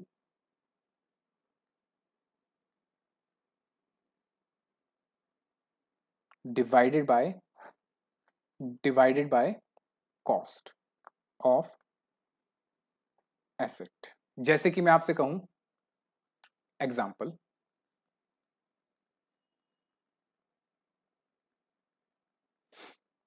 machine ₹10 lakh, life 10 years, scrap या सैल्वेज 5,000। अब WDV या रिटर्न डाउन वैल्यू में आप कैसे डेप्रिसिएशन निकालोगे? आप कहोगे सर डेप्रिसिएशन WDV का कैसे निकलेगा? आप लिखोगे सर 1 माइनस अंडर रूट, यहां पे आएगा n कितना है सर? लाइफ है 10, ऊपर आएगी सैल्वेज वैल्यू 5,000, नीचे आएगी कॉस्ट 10 लाख। क्या आप इसको अपने सिंपल कैलकुलेटर पे निकाल सकते हो? निकल सकता है, वही करके डिवाइड बाय 12 करके, वैसे जैसे आपके सर ने आपको बताया होगा या किसी मैथमेटिक्स के सर ने बताया होगा, वैसे करके निकाल सकते हो। पर अगर मैं आपसे बात करूं तो हमारे कैलकुलेटर पे जो ये अंडर रूट का साइन होता है, ये 2 के लिए होता है, समझो। ये होता है सिर्फ यहाँ पे 2 के लिए, कि अगर ये 4 है तो 4 का अंडर रूट हो गया सर 2। ये सिर्फ ऐसे निकाल सकते हो। तो इस चीज को आप सिंपल कैलकुलेटर पे कैलकुलेट नहीं कर सकते। ठीक है, तो सर फिर हम कैसे कैलकुलेट करेंगे? इसी वजह से आपके क्वेश्चन में, एग्जाम में, जब भी WDV का क्वेश्चन आएगा, आपके एग्जाम में जब भी WDV का क्वेश्चन आएगा, वो आपको ऐसे निकालने के लिए नहीं देगा। वो आपको सीधा सीधा परसेंटेज दे देगा। क्या दे देगा? सीधा सीधा परसेंटेज दे देगा। यानी स्ट्रेट लाइन में तो आपको दे सकता है वो निकालने के लिए, लेकिन वहां पे आपको WDV के केस में आपको क्या दे देगा? सीधा सीधा परसेंटेज दे देगा।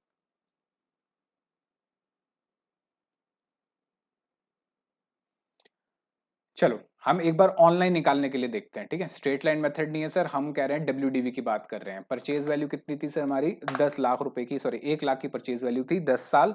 स्क्रैप वैल्यू कितना था सर? 5,000 का। आओ जरा हम WDV पर डेप्रिसिएशन अगर निकालें तो हम डेप्रिसिएशन कहेंगे, डेप्रिसिएशन का रेट आएगा sir 25.89 per annum. 25.89 per annum. ठीक है,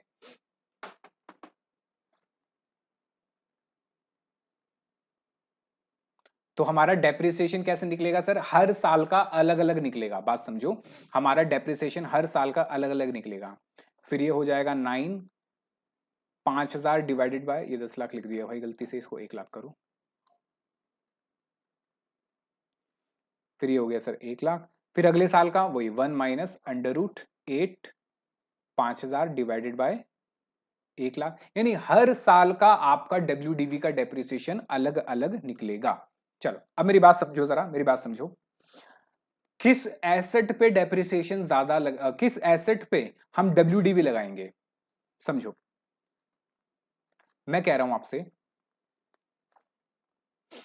कि सर देखो, अगर मैं बात करूं मेरे एसेट की, मेरी मशीन की, तो मशीन के अंदर, या मशीन की बात अगर मैं करूं तो मशीन की जो लाइफ है और उस पे लगने वाली जो कॉस्ट है वो कैसी रहेगी बताओ।